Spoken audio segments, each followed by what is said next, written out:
આ ગરમીમાં વ્યવસ્થા કરી અને અમારે આ મોટા એન્જિનિયર આજે ભેગા છે.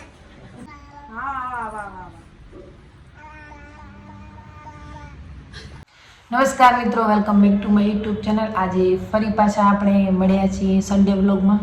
તો સન્ડે વ્લોગમાં પાછું આજે હું શું કરવાની છું એમાં તમારે જોવા માટે કન્ટિન્યુ વ્લોગમાં બને રહેજો.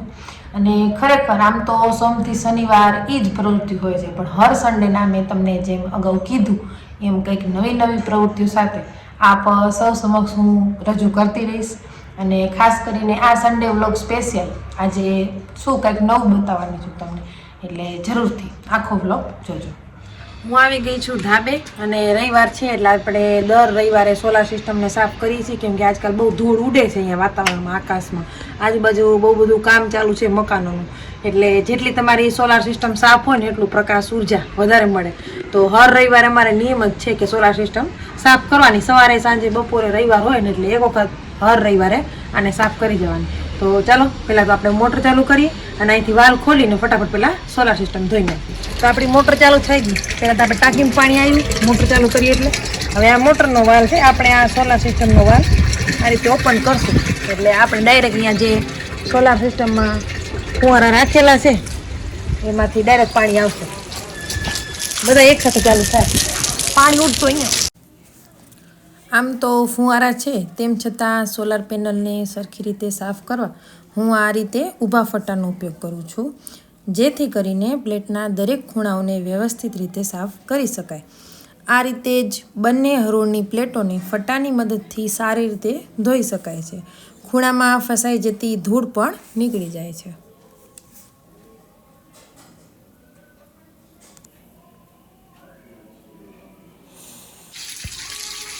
તો આપણી સોલાર સિસ્ટમ ફટાફટ આપણે 3 થી 4 મિનિટમાં સાફ કરી નાખી. હવે પાછું આપણે ટાંકીમાં પાણી લઈ દઈએ, આ વાલ બંધ કરતી અને આપણે આ ટાંકી ખોલી લીધો એટલે આપણા ફુવારા થઈ ગયા બંધ અને ટાંકીમાં પાણી આવવાનું થયું ચાલુ.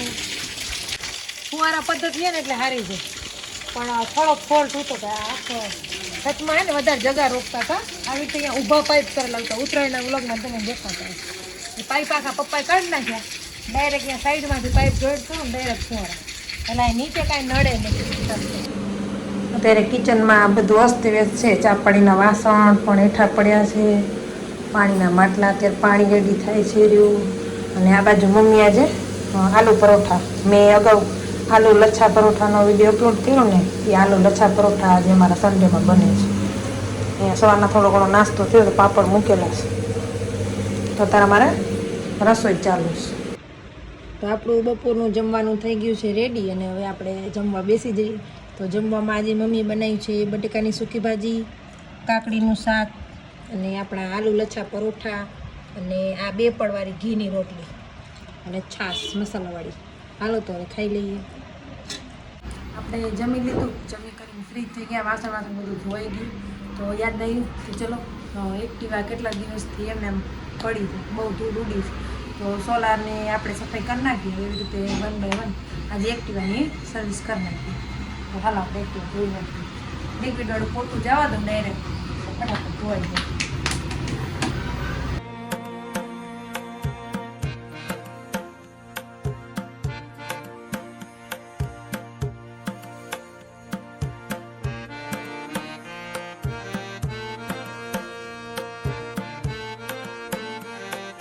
લગભગ સમજાવ કે હું 12માં હતી ને ત્યારે પપ્પાએ મને નવી લઈ દીધી.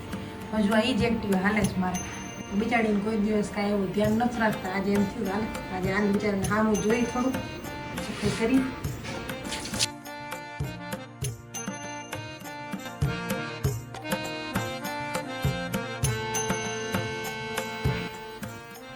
આ પોતાનું પાણી ખીનાઈને લિક્વિડ વાળું એનો આપણે ઉપયોગ કરીએ આંગણા. આંગણું મસ્ત એમ થઈ જાય.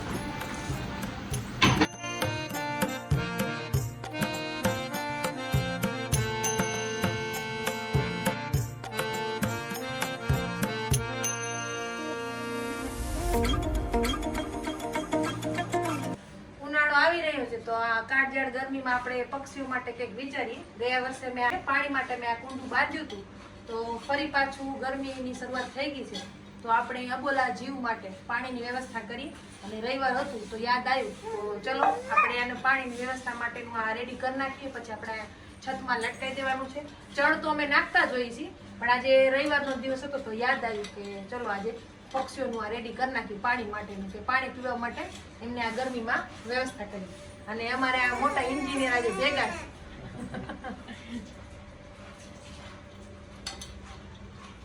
મારા જો બાંધણ રેડી કરે, 3 સાઈડ 3 બાંધવાના, પછી લટકાવી દેવાના. કેટલું આમાં ભૂવા ભરવાનું? ભૂવા હા, આમાં ભૂવા ભરો ને, હે પછી ભૂવા પીવાનું પક્ષીને. ના ઈ તો ગ્લાસ ને ભૂવા ભરવાનું ને. હવે 3 આપેલા છે. હા લે તું ત્યાં લે, તું દે તો દે લ્યો, પકડ પડી લ્યો લ્યો લ્યો લ્યો ભાઈ, લગાવો જલ્દી જલ્દી. પણ આમાં વાવા કરો ભાઈ, વાવા કરો. વાવા કરવાનું ને આપણે. હા હે, અચ્છા અહીંથી. હા આટલો કાપું જ નખાય ને. સીધો તો સીધો જુતો.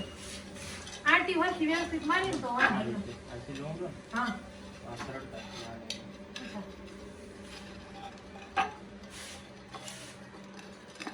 અહીં પક્ષી બિચારા નહીં આવતા, પણ આ પાણીનો દેખ છે ને એટલે આવે. અહીં નહીં આવતા. હવે આ પાણી દેખ છે, બિચારા પાણી ક્યાં જાય? પણ ઊભી રહે. આ ના બાપા ખાન જવાની કોશિશ જો એની. આપણે ધમકાઈ, આપણે આમે ધમકાય. નહીં જાઓ બાપા કને. ના એ રહેવાનું તારે. બાપા મારા છે એન્જિનિયર. મારા બાપા વરુ મમ્મી સામે જો બેજે એ બેજા. બાપા કને નહીં જાઓ. ના ના એ ભગવાન. હા તો પાપા કરું જાય. હો પાપા કરું જાય તો જ જવા દે. જા પાપા કરું જાય. ધીમે ધીમે જા, ધીમે ધીમે. અરે પણ ધીમે ધીમે જા, ધીમે ધીમે જા, દોડવાનું નહીં. ધીમે ધીમે જા. જા પાપા કને જાવ ને. જાઓ આવજો. જાઓ જા. એ કીટુ આવે, એ કીટુ આવે, એ આવે આવે આવે. એ આઈ ગઈ આઈ ગઈ આઈ ગઈ આઈ ગઈ આઈ ગઈ આઈ ગઈ. પાણીની બાલ્ટી લેજો. હાથ ખોવાઈ ગયો. અહીંયા કીટુ તને બોલાવે. અહીંયા સિવાય અહીંયા અંદર આવ. જો કે કઈ ભા ખોલો તો ગેટ ખોલો. હા આવે જો ભા આવે. કે કઈ ભા આવ. ઈ આયો ભા, ઈ આયો. સિવાય આયો. એ સિવાય આયો. અહીંયા આવતો રે સિવાય. અહીંયા આવતો. ચા માર સ્ટુડન્ટ છે, પછી કીટુ મારી સ્ટુડન્ટ થાશે. જો મારે તને એકડો કરવા. તું આવીશ ને એકડો કરવા? હે આ હું બનાવ તને ખબર છે? આ શું બને તને ખબર છે? આ શું કહેવાય તને ખબર છે? આવું જોયું છે કે? હા શું કહેવાય બોલ. હાલ તારી ટેસ્ટ છે. ચલ બોલ. અને આવડે કે નહીં? શું છે? હા પાણી રાખવાનું, ચકલીનું પાણી રાખવાનું. હા વેરી ગુડ. હાલો ટેસ્ટમાં પાસ થઈ ગયા. વાહ વાહ. કે તો કીધું વાહ વાહ. પાણી લ્યો પાણી. હે પેલા બાંધુ નાખીએ ને. પેલા બાંધો તો કઈ કઈ ઉપર તો આવશે પક્ષી, અંદર નહીં આવે. ક્યાં? ઓ ત્યાં બારે. ઓ વાયર રે નો ખૂણા ઉપર બસ ત્યાં લટકાવ. વાહ આમાં ચડવો જોઈએ. હા ચડવું પડે. ચડો પાણી આવે અંદર. કાંઈ છાપરાની અંદર નહીં આવે પક્ષી એમાં ઝડપથી.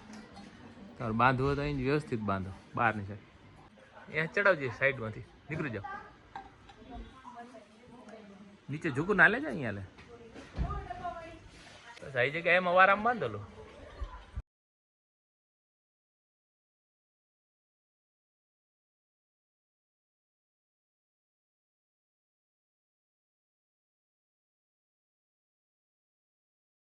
થવું ગયું? ના કાંઈ એ કાંઈ બધા બાકી ચોથી ગાંઠ બાકી એ કીટુ. હા વાહ વાહ વાહ.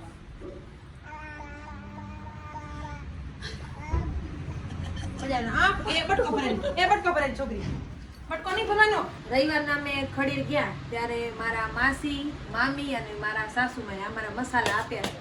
એમાં ઘરનું જીરું થાય એટલે જીરું આપ્યું છે, પછી ધાણા, રાઈ, મેથી, મગની દાળ. તો મમ્મી આજ બધું તૈયાર કર્યું છે. દાળ સાફ કરી, અહીંયા જીરાની બરણી સાફ કરીને ભર નાખી, રાઈ ભર નાખી. આ જીરું આખું પીસ્યું આપણે છાશ માટે એકદમ ઠંડકવાળું. અને અહીંયા 3 વસ્તુ વઘાર માટે મિક્સ કરીને રાખી છે. આ પાછા જીરું ને રાઈ, આમાં જીરું, રાઈ, મેથી અને આટલા ધાણા મેં ના પીસ્યા, બાકીના 1 બરણી જેટલા પીસી નાખ્યા. અને આ મેથી, આ બધું ખેતરનું જ છે. નળમાં પાણી આવવાનું બંધ થઈ ગયું અચાનક, એટલે હું ટાંકામાં ઉતરી ગઈ અને નળમાં મેં ડિસમિસ અને સળિયાની મદદથી થોડું દબાણ કર્યું ને એટલે અંદર કંઈક કચરો ફસાઈ ગયો એવું લાગ્યું. અને ત્યારબાદ અમારા ટાંકામાં પાણી આવ્યું. તો મેં કેટલી મહેનત કરીને ત્યારે એ નળમાંથી પાણી આવવાનું સ્ટાર્ટ થયું. અચાનક જ કંઈ ફસાઈ ગયું ને અમને કાંઈ ખબર રહી નહીં કે ટાંકો આખો ખાલી થઈ ગયો પાણીનો. અને ઘણી મહેનત બાદ અમારું પાણી આવવાનું ચાલુ થઈ ગયું. સાંજ પડી ગઈ એટલે અમે નીકળી ગયા મંદિર માટે. અમારા સોસાયટીની નજીકમાં જ મંદિર આવેલું છે જેનું નામ છે રામ મંદિર, અને મારા ઘરથી નજીક જ થાય છે. અને અહીંયા રસ્તામાં વચ્ચે એક સાંગ નદી પણ આવે છે. આ સાંગ નદીનો વ્યૂ છે. અને મેં ફટાફટ રામ મંદિરના દર્શન કરવા માટે સ્કૂટી લઈ અને નીકળી ગયા. હાઈવે પર જ આ મંદિર આવેલું છે જેનું એન્ટ્રન્સ કંઈક આ પ્રકારે છે. તો સાંજનો સમય થઈ ગયો અને 5 વાગ્યા છે. મંદિર પણ ખુલી ગયું છે અને હું આજે આવી છું રામ મંદિર સ્પેશિયલ. મારા ઘર સોસાયટીની નજીકમાં જ છે અને બહુ મસ્ત મજાની અંદર મૂર્તિઓ, ડેકોરેશન. દર વખતે હું દર્શન કરવા તો આવતી જ હોઉં છું, પણ આજે સ્પેશિયલ સન્ડે વ્લોગમાં કીધું રામ મંદિર પણ આપ સૌને બતાવું. તો ચાલો આપણે અંદર જઈએ અને રામ ભગવાનના દર્શન કરીએ. મંદિરનું વાતાવરણ શાંત અને રમણીય છે. ચાલો તમને પણ પ્રભુ શ્રીરામના ડિજિટલ દર્શન કરાવો. અહીં પ્રભુની કલાત્મક અને સુંદર મૂર્તિઓ છે. મંદિર સુંદર અને કલાત્મક છે. મધ્યમાં આ પ્રકારના ચિત્રો દોરવામાં આવ્યા છે જે એકદમ નયન રમણીય છે. પ્રભુ શ્રીરામના મંદિરની બાજુમાં જ સત્યનારાયણ દેવનું મંદિર આવેલું છે. મૂર્તિમાં ભગવાનની દિવ્યતાના દર્શન થાય છે. મંદિરમાં રામેશ્વર મહાદેવ બિરાજમાન છે. ચાલો મહાદેવના પણ તમને દિવ્ય દર્શન કરાવો. આ મંદિર ચિત્રકૂટ સર્કલથી એકદમ નજીક જ આવેલું છે. મંદિરના લોકેશનની વાત કરી તો આ મંદિર ગાંધીધામ, આદિપુર અને અંજારથી એકદમ નજીકમાં આવેલું છે.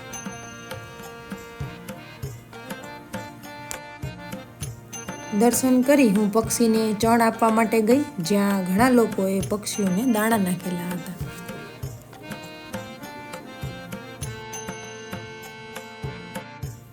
દર્શન કરીને અમે ઘર તરફ પાછા વળ્યા.